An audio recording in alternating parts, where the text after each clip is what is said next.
Heureux celui qui lit, heureux ceux qui entendent les paroles de la prophétie et qui gardent les choses qui y sont écrites, car le temps est proche.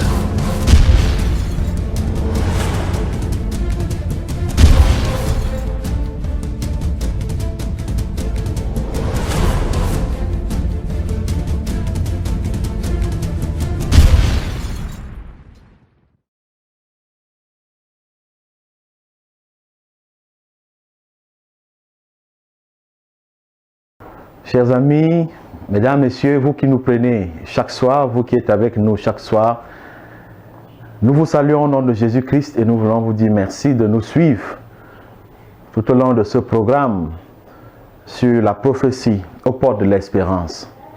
Nous voulons vous inviter à partager au maximum, à partager de manière à ce que vos amis, vos contacts et vos relations puissent suivre avec nous ce séminaire, ce merveilleux séminaire que le Seigneur nous donne la grâce d'avoir pendant 7 ans.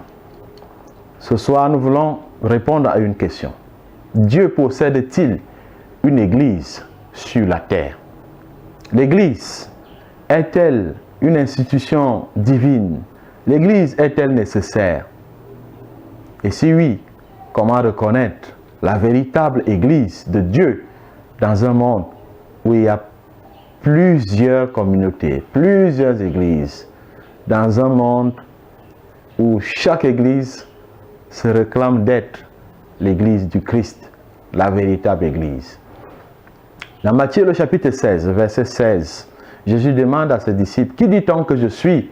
Certains disent, oh, on dit que tu es Jean-Baptiste, d'autres disent que tu es Élie, d'autres disent que tu es l'un de ces prophètes. Et il leur demande, et vous, qui dites-vous que je suis? Et Pierre répond, tu es le Christ, le Fils du Dieu vivant. Et Jésus revient et lui dit, et moi je te dis, tu es Pierre, et que sur cette pierre je bâtirai mon église, et que les portes du séjour des morts ne prévaudront point contre elle. Ce texte établit que l'église est une volonté de Dieu, que l'église est la propriété de Dieu, que Christ lui-même est le chef de l'église. Christ reconnaît l'église comme étant une institution utile et importante pour pouvoir conduire les hommes à la vérité. Il est bien vrai que ce texte a souvent fait l'objet de beaucoup d'interprétations et de polémiques. Tu es Pierre, sur cette pierre je bâtirai mon église. On a souvent pensé que Jésus faisait de Pierre le fondement de l'église. Mais en effet, pour comprendre ce texte, il faut le prendre dans d'autres versions. Par exemple, dans la version grecque, où on peut lire que l'expression utilisée pour Pierre, c'est Petros, c'est-à-dire le nom. Et sur cette pierre, c'est-à-dire sur cette Petra, sur ce rocher, je bâtirai mon église. You are Peter, but upon this rock I shall build my church. Upon this rock, rock, on comprend que ce n'est plus Pierre. Et Pierre lui-même sait de quoi il s'agit quand Jésus-Christ parle du rocher. Parce que lui-même, Pierre sait que c'est Jésus lui-même qui est le rocher. Jésus lui dit, sur cette déclaration forte de foi, sur ce Jésus, je bâtirai mon église. Alors, l'église, est-ce que les Saintes Écritures enseignent-elles l'appartenance à une église? Est-ce qu'il est nécessaire d'appartenir à l'église? Dans le livre des Actes des Apôtres, au chapitre 16, verset 5, la Bible dit, les églises se fortifiaient dans la foi et augmentaient en nombre de jour en jour. Alors, donc, les Écritures enseignent réellement l'appartenance à une église. Et Jésus-Christ a confié une mission importante à l'église. Et cette mission de l'église se trouve dans le livre de Matthieu, le chapitre 28, à partir du verset 18. Matthieu 28, à partir du verset 18. Nous lisons, Jésus s'étant approché, leur parla ainsi, tout pouvoir m'a été donné dans le ciel et sur la terre. Allez, faites de toutes les nations des disciples, les baptisant au nom du Père, du Fils et du Saint-Esprit, et enseignez-leur à observer tout ce que je vous ai prescrit. Et voici, je suis avec vous tous les jours, jusqu'à la fin du monde. La mission de l'Église est celle de faire des disciples, de faire des suiveurs de Christ, d'enseigner les commandements de Dieu et de baptiser tous ceux qui acceptent cet enseignement, de baptiser tous qui acceptent Jésus-Christ comme Seigneur et Sauveur. Telle est la mission de l'Église.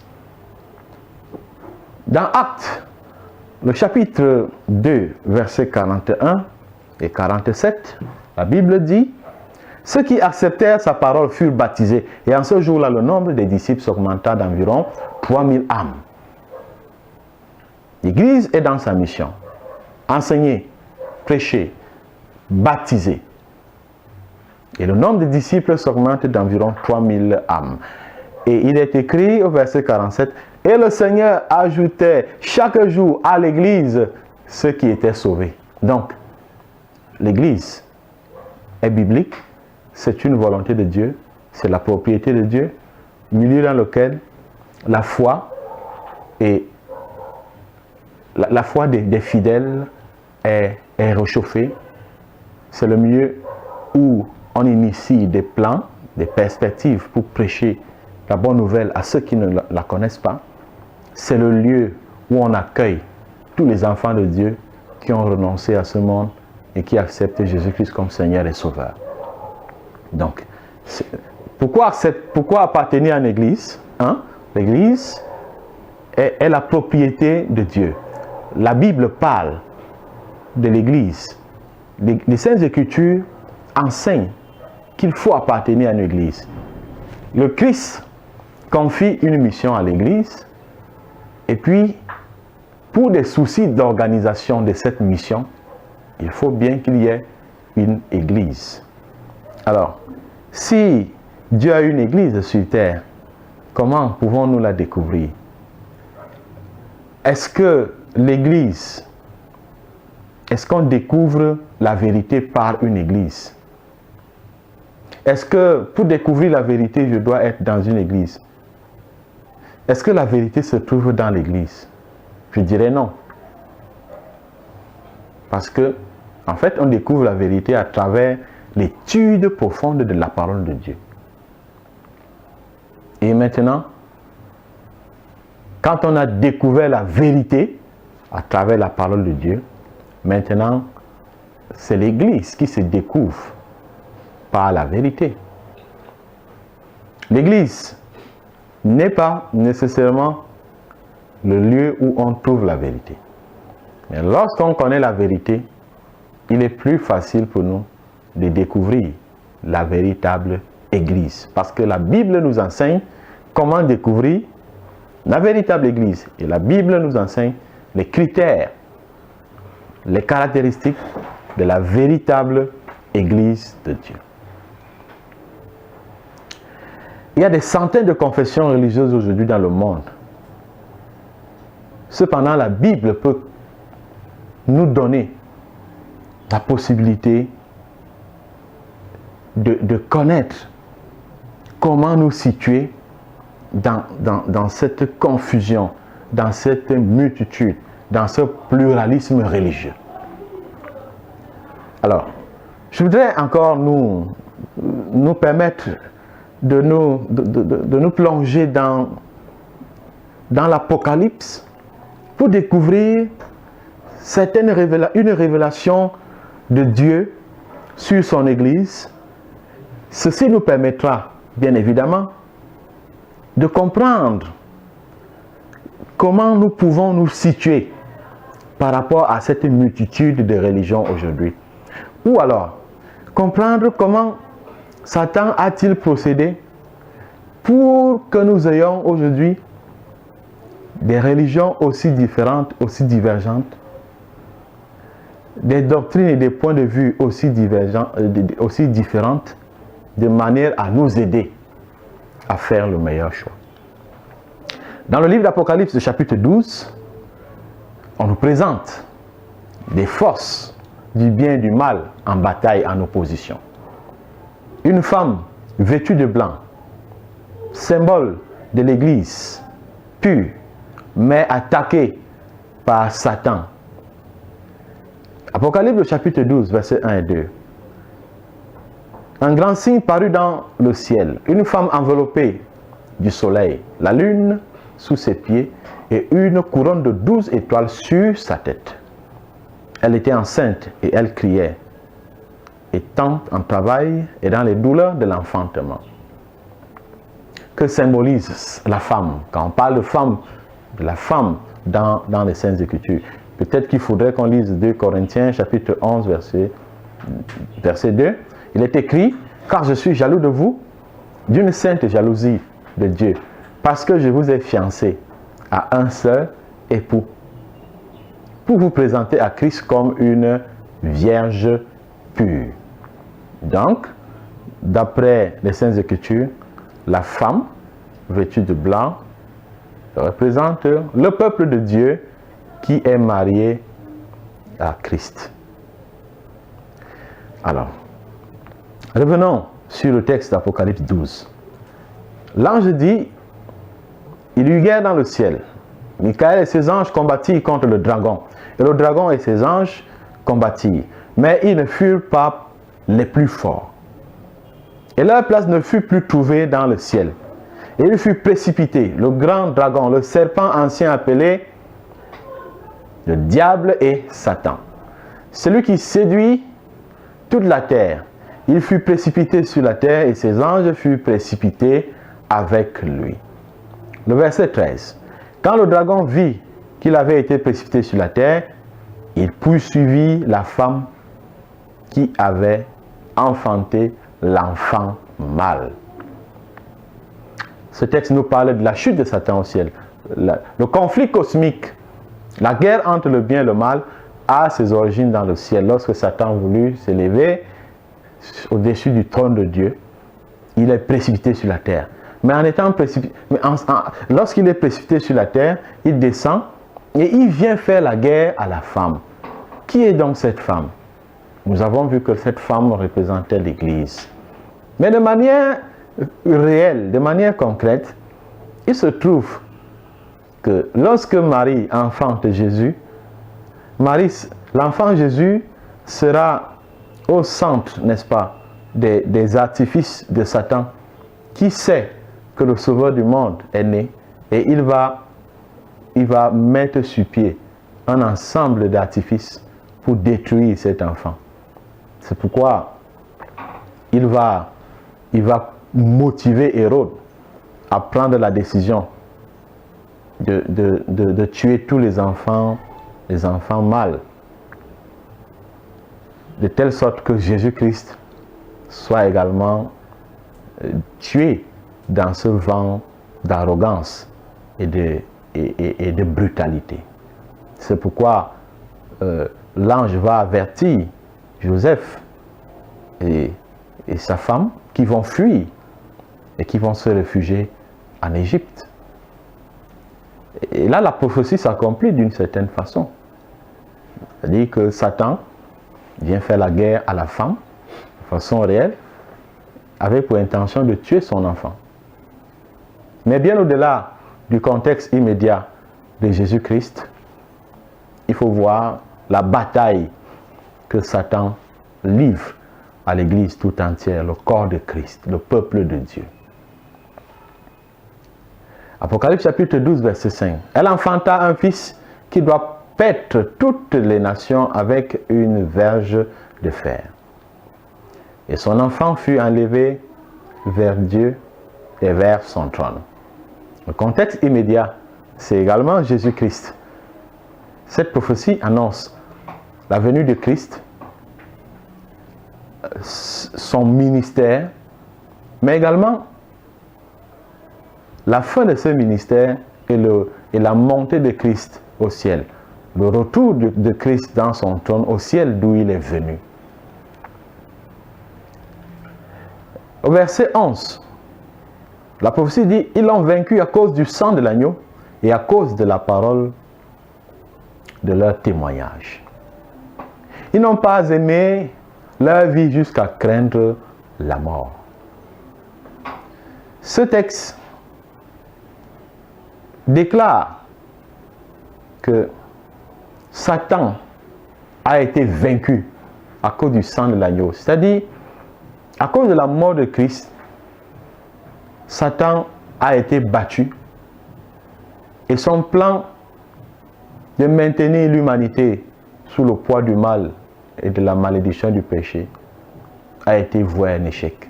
Parce que la mort de Christ donne la victoire à l'humanité, à tous les hommes sur le péché, sur la mort. La mort de Christ scelle la condamnation de Satan qui n'a plus aucune emprise sur tous les enfants de Dieu qui acceptent Jésus-Christ. Et le dragon mène des actions de violence, de persécution à l'endroit de ceux qui acceptent Jésus-Christ. Mais la prophétie dit que leur amour et leur passion pour le Christ est tellement profond qu'ils sont prêts à perdre leur vie. Ils n'ont pas aimé leur vie jusqu'à craindre la mort. Mes frères, mes sœurs, chers amis, si nous voulons véritablement donner nos vies à Jésus-Christ, si nous voulons véritablement accepter Jésus, nous devons l'aimer et le suivre, même si nous devions perdre notre propre vie. Parce que les martyrs, pendant ces moments de grande persécution menés par l'Église, sous l'inspiration de Satan, ces martyrs, ces héros de la foi, ont tenu ferme, ils sont restés inébranlables, ils sont restés fidèles à Dieu.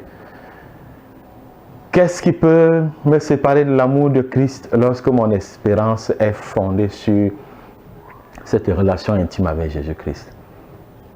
Et l'apôtre Paul dit, qu'est-ce qui peut me séparer de l'amour de Christ? La famine, la mort, les persécutions? Quoi? Rien ne doit nous séparer de l'amour de Christ. Mon frère et ma soeur, si tu passes par des moments difficiles, si tu passes par des épreuves au nom de Jésus-Christ, le Seigneur te dit, il y a une récompense, il y a une couronne qui sera donnée à tous les vainqueurs, à tous ceux-là qui auront risqué leur vie dans ce monde, au nom de Jésus-Christ. Et cette promesse, elle est certaine, elle va se réaliser. Si tu es persécuté, si tu es outragé, si tu es poursuivi, si tu es objet de beaucoup d'attaques, si tu sens que l'ennemi est à tes trousses à cause de ton amour et de ta passion pour Christ, va te jeter à la croix de Christ à genoux et parle-lui. Le Seigneur est au contrôle et il sait délivrer tous ceux qui lui sont fidèles. Et lorsque l'Église, dans ce vent de persécution, prenait des décisions allant à l'encontre de la volonté de Dieu, cette Église était soutenue par le pouvoir de l'État. C'est pour ça qu'il y a eu cette alliance politique entre le pouvoir religieux de Rome et le pouvoir politique qui a conféré justement à Rome cette suprématie politico-religieuse. De telle sorte que tous ceux qui voulaient rester fidèles à la voix de Dieu, tous ceux qui voulaient rester fidèles à l'obéissance au commandement de Dieu étaient mis à mort. Et de cette façon, beaucoup de chrétiens étaient obligés de fuir, de déserter leur lieu d'habitation. Certains étaient obligés d'aller vivre dans des brousses. Certains ont dû quitter même leur pays. Et c'est ce que la prophétie annonce. Et la femme s'enfuit dans le désert où elle avait un lieu préparé par Dieu afin qu'elle y fût nourrie pendant 1260 jours. Le désert, c'est le lieu de l'épreuve. C'est le lieu de la difficulté. C'est le lieu où on va passer des moments difficiles. Et la prophétie annonce qu'il s'agit d'une période de 1260 jours. Dans une étude qui est déjà passée, nous avons parlé des jours prophétiques. D'après le principe d'Ézéchiel 4, verset 6, je t'impose un jour pour chaque année. Je t'impose un jour pour chaque année. 1260 jours prophétiques correspondent donc à 1260 années littérales. Alors, si on regarde le point de départ de ces 1260 années, c'est bien évidemment en 538, lorsque l'alliance entre l'Église et l'État est scellée. Et de 538, lorsqu'on ajoute 1260 années, nous tombons là dans l'année 1798. Le moment où la papauté va perdre son prestige. Et il s'écoule effectivement 1260 années, le grand moment, la grande période de persécution de l'Église. La prophétie s'accomplit avec exactitude.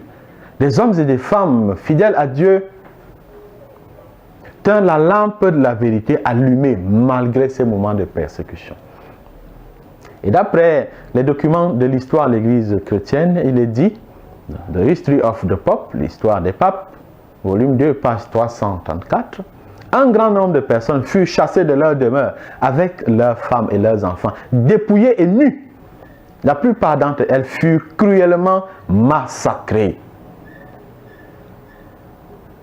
Ah, les gens ont fui, ils allaient à la recherche de nouvelles terres. C'est comme ça que certains ont fui l'Europe pendant cette période de l'Inquisition et se sont retrouvés en Amérique, se sont retrouvés en Afrique du Sud.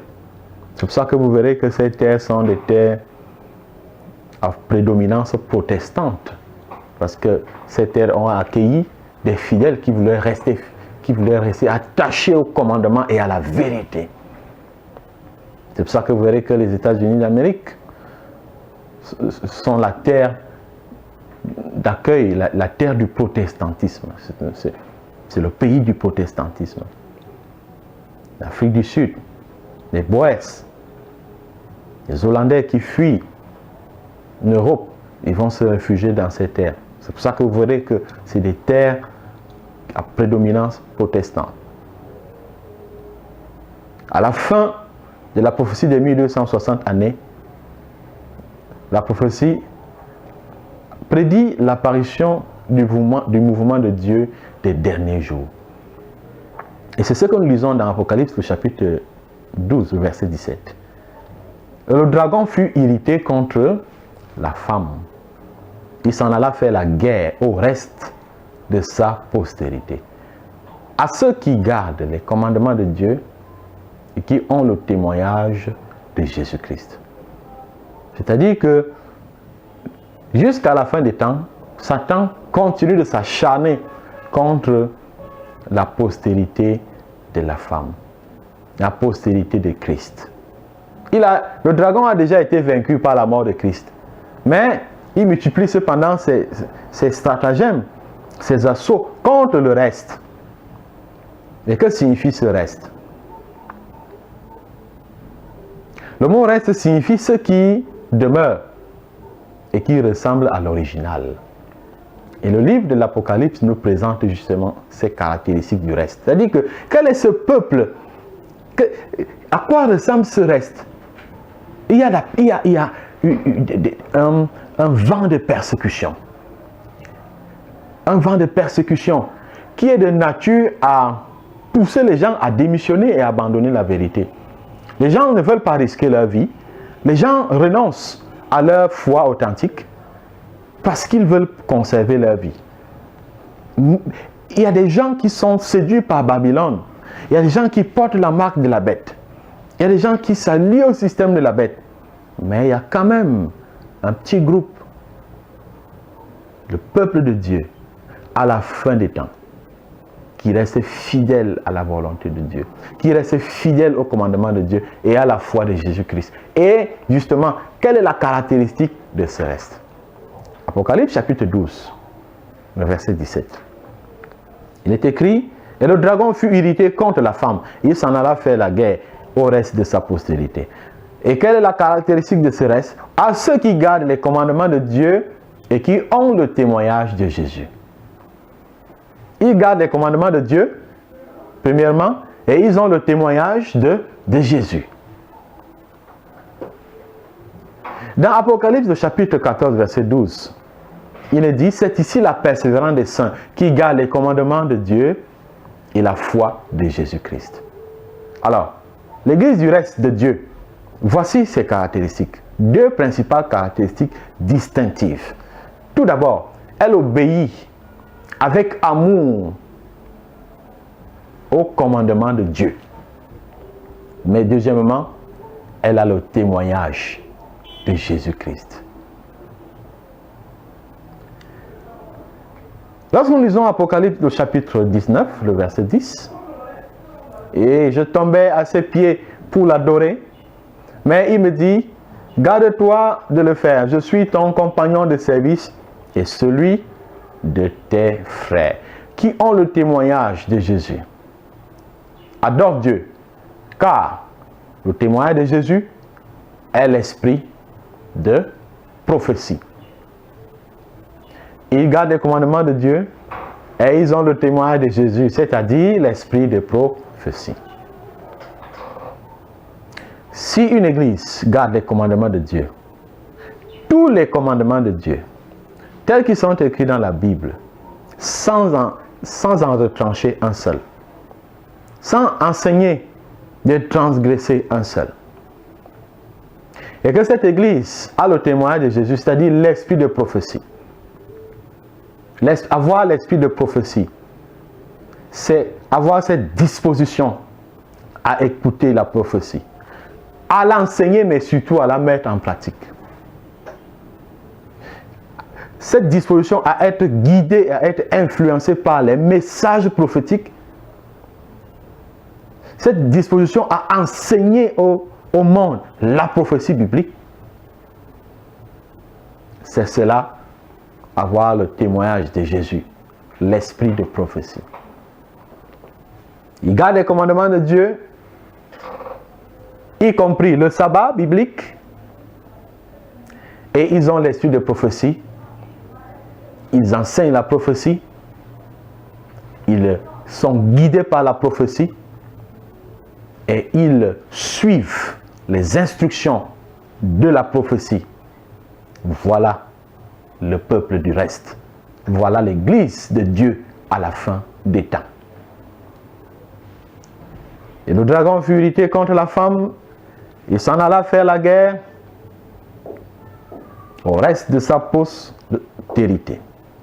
Et à ceux qui gardent les commandements de Dieu et qui ont le témoignage de Jésus.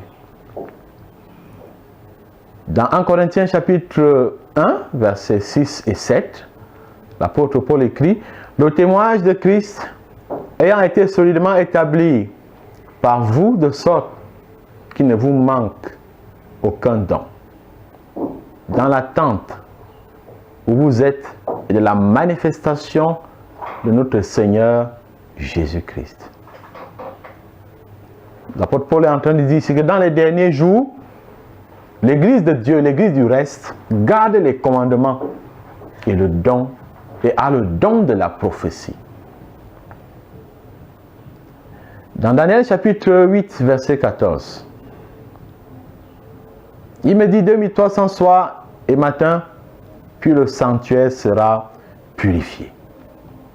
Le don de prophétie consiste à être capable d'expliquer tout ceci. Mais cette prophétie de Daniel annonce clairement que nous sommes à la fin des temps. Et à mesure que nous arrivons vers la fin des temps, nous nous rapprochons bien évidemment de la seconde venue de Jésus-Christ. Et cette prophétie, en étudiant de très près, il est établi que lorsque nous prenons le point de départ des 2300 jours, soir et matin, de cette prophétie de Daniel 8, 14, c'est-à-dire l'an 457, le décret d'Artaxerxès qui autorise aux Juifs de retourner chez eux, et la reconstruction du temple de Jérusalem, 457, et on associe à ça, on ajoute 2300 années, comme nous avons étudié le principe jour-année dans la prophétie, nous tombons là dans l'année 1844 après Jésus-Christ. C'est-à-dire, la prophétie dit 2300 soir et matin et le sanctuaire sera purifié. Or, la purification du sanctuaire implique le début du jugement. Donc, à partir de l'an 1844, on peut dire que le jugement investigatif a commencé. Donc, la dernière phase de la prophétie se situe dans cette période, entre 1844, le début de la période du jugement, et la fin du monde que nous sommes en train d'attendre. Alors, et vous allez voir, en 1844, effectivement, il y a un groupe de croyants aux États-Unis d'Amérique, un groupe de croyants baptistes. Ils ont cru que Jésus-Christ devait revenir à cette date. Mais ils ont été profondément déçus lorsque Christ n'est pas arrivé. Ils se sont très vite remis en prière pour demander à Dieu de leur dire ce que signifiait cette prophétie. C'est en étudiant cette prophétie qu'ils ont compris que non. En effet, la purification du sanctuaire n'avait rien à voir avec le retour de Christ. Mais comme dans l'ancien Israël, le Yom Kippour, le grand jour d'expiation, marquait la fin du service sacrificiel annuel et annonçait la purification du peuple tout entier. Et on peut donc faire une relation avec le début du jugement. C'est donc comme ça qu'ils se disent, ah, 1844, le sanctuaire sera purifié. C'est le début du jugement. Et si nous sommes, le sanctuaire est purifié, c'est le début du jugement, la prochaine étape, c'est la venue du Seigneur Jésus-Christ. C'est comme ça que ce mouvement s'est constitué en mouvement de l'Advent. Ceux-là qui attendent la venue imminente de Jésus-Christ qui revient bientôt. Donc, fidèle à sa parole, Dieu suscita le don de prophétie pour guider son peuple déçu et de le conduire à un mouvement mondial pour proclamer l'évangile du retour imminent de Jésus-Christ. Alors, la prophétie donc, sur la véritable Église, elle prédit que la véritable Église de Dieu devait émerger quelque temps après l'an 1798. Après l'an 1798, puisque c'est la fin du règne du pouvoir papal, c'est le moment de la blessure mortelle de la bête, c'est le moment de la fin des assauts du dragon sur le peuple de Dieu. Et il est dit que à cette période, ceux qui restaient fidèles à Dieu auraient la foi en Jésus-Christ et garderaient ses commandements. Et que ce peuple-là serait guidé par le don de la prophétie. Et que ce peuple-là allait proclamer le message final au monde entier. Je vis un autre ange qui volait par le milieu du ciel, ayant un évangile éternel pour l'annoncer aux habitants de la terre. Un évangile éternel aux habitants de la terre. C'est-à-dire qu'à la fin, lorsque nous serons pratiquement à la fin des temps, Dieu utilisera ce peuple, les anges ici. Il ne s'agit pas d'anges que nous allons voir voler par le milieu du ciel. C'est symboliquement pour montrer que Dieu, à la fin des temps, va utiliser justement ce peuple qui lui reste fidèle pour annoncer la bonne nouvelle du salut et pour préparer le monde au retour du Christ. Chers amis, ce soir, pendant que je termine cette présentation, j'aimerais dire que nous ne sommes pas sauvés parce que nous appartenons à une quelconque église. Mais nous sommes sauvés parce que nous avons accepté Jésus-Christ comme Seigneur et Sauveur. Dans la Bible, Dans le livre de Matthieu, le chapitre 7. Matthieu chapitre 7. Le verset 21, Jésus dit, « Ceux qui me disent Seigneur, Seigneur, n'entreront pas tous dans le royaume des cieux, mais celui-là seul qui fait la volonté de mon Père qui est dans les cieux. » L'église d'un homme ne le sauvera pas. Mais c'est le fait d'avoir accepté Jésus-Christ qui sauve un homme. Mais Jésus dit tout au moins que ceux qui font la volonté de mon Père qui est dans les cieux. Il se trouve aussi que la prophétie dit que dans les temps de la fin, il y aura des faux Christ, des faux prophètes, de fausses églises. Mais comment reconnaître donc la fausse église? Comment reconnaître le faux prophète? La fausse église n'enseigne pas les commandements de Dieu. La véritable église enseigne la volonté de Dieu, alors que la fausse église enseigne les préceptes d'hommes. La fausse église enseigne le contraire de la volonté de Dieu. La fausse église a pour mission d'égarer le peuple. Il y a des églises qui travaillent aujourd'hui pour égarer les hommes, au lieu de les conduire à la vérité. Il y a des églises qui enseignent ce qui n'est pas biblique, ce qui n'est pas chrétien, ce qui n'est pas de Dieu. Et à ce moment, l'église joue donc un mauvais rôle, un rôle d'égarement. La véritable église de Dieu ne se reconnaît pas par le nombre de ses fidèles, par la beauté de son temple, par la beauté de son édifice, mais se reconnaît par le fait qu'elle enseigne la parole de Dieu. Elle est fidèle au commandement de Dieu. Elle enseigne la vérité. Elle enseigne l'observation des commandements bibliques. Elle enseigne le sabbat biblique. Elle enseigne à ses fidèles le baptême biblique. Elle enseigne à ses fidèles de se préparer pour l'avènement du Seigneur Jésus-Christ. Elle enseigne ses fidèles à pratiquer ce que le Seigneur nous a ordonné.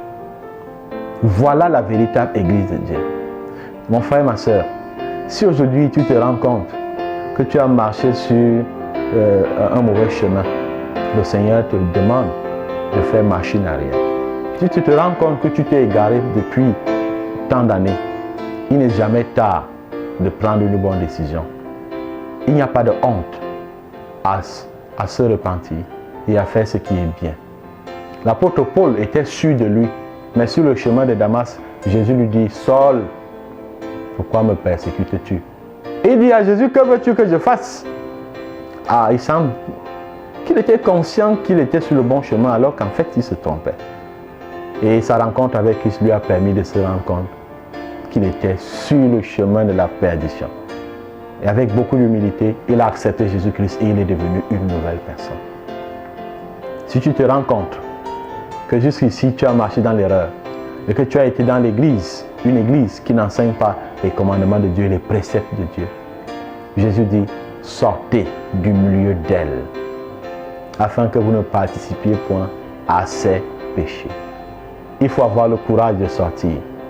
Parfois on regarde les parents, l'épouse, le poste, l'argent qu'on gagne. On dit on est attaché à cette église depuis la naissance. C'est l'église du village, de la tradition, c'est l'église de la famille.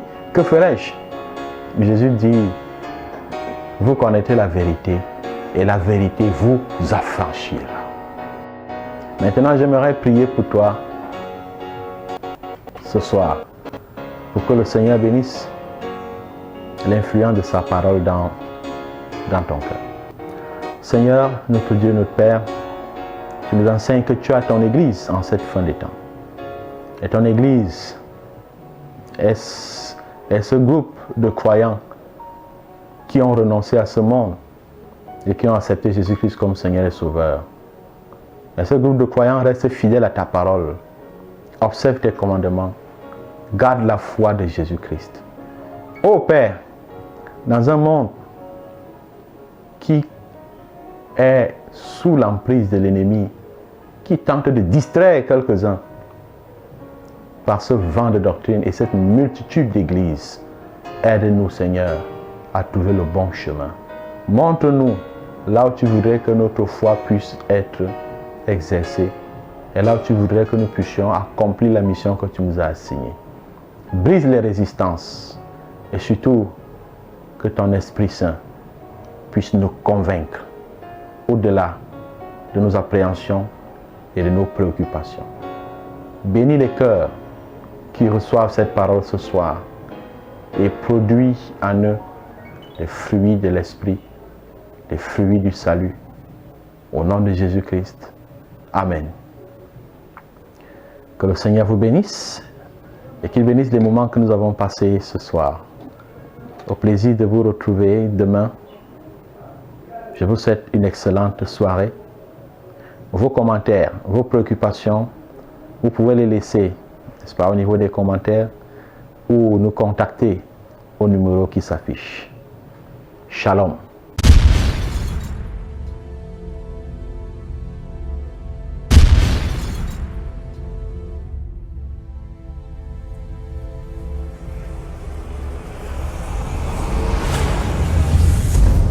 Heureux celui qui lit, heureux ceux qui entendent les paroles de la prophétie et qui gardent les choses qui y sont écrites, car le temps est proche.